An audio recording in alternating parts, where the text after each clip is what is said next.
All right, good morning again, everyone. This is Rick, hit and run Candlesticks for the purpose of the YouTube video. So,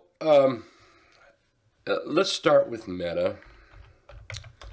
Meta did not help the market, if you're a bull anyway. Meta did not help the market last night on earnings, and neither did IBM. Those two there, ouch. They're not helping the market at all. So let's talk about that. I have something over here. Let's look at this. One of the things that I look for in a chart is that road to wealth trend. Basically, it's just the three. Bullish would be the 3 EMA above the 8 EMA above the 17. Bearish would be the 3 below the 8 and the 8 below the 17. So what I've done here is I've got the SPY here, and I put two columns in. One column would be the bullish, where the 3 is above the 8 and 8's above the 17. And there are 159 stocks out of 503 that trend. Doesn't matter what price is actually doing, doesn't matter about any kind of resistance. All it's looking for is the 3 above the 8 and 8 above the 17. That starts it out for me in my mind. When I'm looking for bullish charts, that's something that I require. Well, bearish charts is just the opposite. So what I want to see is the 3 below the 8 and the 8 below the 17. And here, whoops, there it is, right there. There are 208 stocks. Everything in the middle that's not counted, they're just wishy-washy, and there's something there not missing, I guess. But what I'm trying to say here is the bears are outnumbering the bulls. That's what I'm trying to say here. So right now, the easiest trade out there is to the bearish side. If you look at the SPY chart, there's no denying that. I mean, there's no, whoops, did that wrong again. There we go. There's no denying that at all. Can't hardly argue with it. Here's a high, there's a low, there's a failed high, and then you can come in here and get a little more fine-tuned if you want. But we are definitely fighting a trend. Now, what we've had here is a little bit of a relief rally. We came up to that, what is it, about this 507 and a quarter area, and pulled back from yesterday, and now we're moving down. A lot, I think, is on CAT. Well, yeah, some Good Sun just posted CAT. CAT missed, IBM, and Meta, and that's gonna ding the market. There's no question about that today. Now, I've got a line here at 512. Let's just call it 500, and that's the low part of the 50% retracement from this low to this high. Below here, that's just not good. Below this area here is just not good.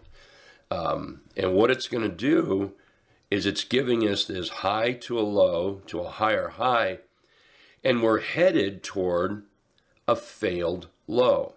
Now, I mean, there's always a chance, there's always a chance we come down here and make a double bottom. And there's always a chance that we don't even make it here. There is that, let's see, there we go. There is that chance we come wherever between here and here, and bulls find some reason to buy us and bring us back up. But trying to guess that is ridiculous. That's just not smart, responsible trading. Let's take a look at the chart. Where's it headed? What's it doing? And right now, the short side is where the strength is until we get a reversal pattern. Based on the SPY chart right now on the daily, the only place that we can have a reversible pattern is if this happens. We have a low, high, somewhere we put a higher low or even a double bottom, and we climb above this line. And that would give us our low, high, higher low, higher high. That would be a responsible bullish move right there. So any kind of a bounce in here, you know, we're still in a downtrend. There's just no question about it. We can put, let's put this up here. You know, you draw a trend line down and we're still in that downtrend, no matter what candle gets put in here. So what I'm trying to say is have some caution. There's a lot of stuff in the market that's pointing to more downside. We're just not ready to go up yet. When we're ready to go up, when the market's ready to go up, it will signal us with the price action and signal us with a proper breakout of the trend line. And on the current chart, now a week from now, that high is not going to be quite as important as it is at the moment. Now it's going to be important, don't get me wrong. It's just at the moment, okay? So a week from now, things could be all different. Could be a whole lot worse, could be a little bit better.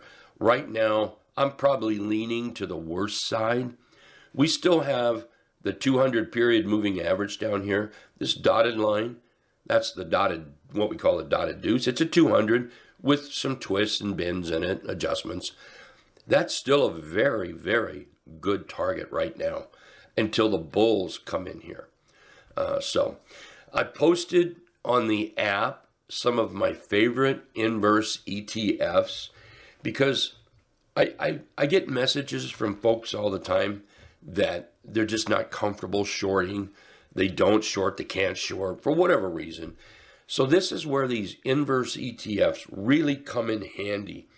You know, like, let's see, I've got a list here. SPXU, for instance. Take a look at that chart.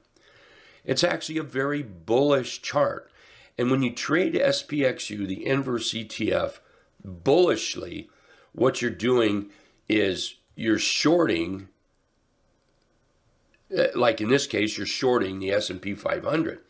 But you know, a lot of people, one, you may not be able to afford to short the S&P 500. So SPXU, there, whoop, SPXU, wasn't it? Yeah, there we are. This is affordable at $37. And here we have a nice little low, high. Here, let me draw this out because it works. Low, high, higher low, higher high, higher low, and we have a little top here, higher low, and then boom. Look what we've come down to. Look at that candle right there, and look at the follow through we're having. For those that are familiar with a rounded bottom breakout, there it is. Sweet, in a nutshell, staring at you right now. So these inverse ETFs, SDS is one, $27. You know, you've got that S&P 500 if you want to short that. QID, look at QID here. This shorts the Qs. So if you can't afford maybe to short the Qs at $400, or for whatever reason you don't short, or like I said, there's several reasons why somebody might not short the Qs. But if you want to get in the game, QID might be a way to do it. A little cheaper, $50. Look at that. Look at that chart. Beautiful, beautiful rounded bottom breakout. SQQ, one of my favorites. That's a $12 chart. And by trading this long, you're shorting the Qs. Beautiful rounded bottom breakout. Absolutely fantastic. TZA. Absolutely fantastic. And then what this does is it shorts IWM. So maybe you can, again, short IWM, $195, uncomfortable with shorting, whatever. Doesn't matter. Doesn't matter. You know, you take a look at this. If you want to short it, take TZA. That might be a way to do it, a $20 stock there. So low, high, higher low, higher high, higher low. The inverse ETFs are working. They are absolutely working. So anyway, that might be, something to take a look at. If you want to trade and you keep trying to push the long trades because for whatever reason you don't short, this might be an answer for you. Let's take a look at the transports. We lost, pre-market, we're kind of bouncing up here. But you can see on the transports, that trend, that's down. And until the transports can break out, and they're going to have to get through the 50-period moving average. Until that happens, there's going to be a little pressure in the market, especially because we've lost SMH as well. Now, the market can rally bullishly with one or the other, transports or SMH. It can. But when they're both underwater, the market just can't go anywhere. It just cannot go anywhere that would be substantial to the bullish side. And so keep an eye on the transports and SMH. If one of those could put something together, that might push the market up. I've seen it 100 times where one of them can push the market up, make it bullish. But if both of them are down, it's a tough call for the market. It really, really is. So keep an eye on those. And I want to close out today with reminding everybody that cash is a position. It's okay. You don't have to trade while the market is under these conditions. And I've never, ever seen the market go a long period of time with poor conditions. I happen to think here, let's put the SPY here, that we'd be better off if we just lost it, got down here to the 200 area, found those buyers, and then started moving up. I think that would please the market personally. So let's go ahead and get that done. Just don't fight the trend, okay? Just don't fight the trend. Go with the trend. All right, I want to check out of here. We'll see everybody at the bottom of the hour. You guys have a great day. See you in about 30.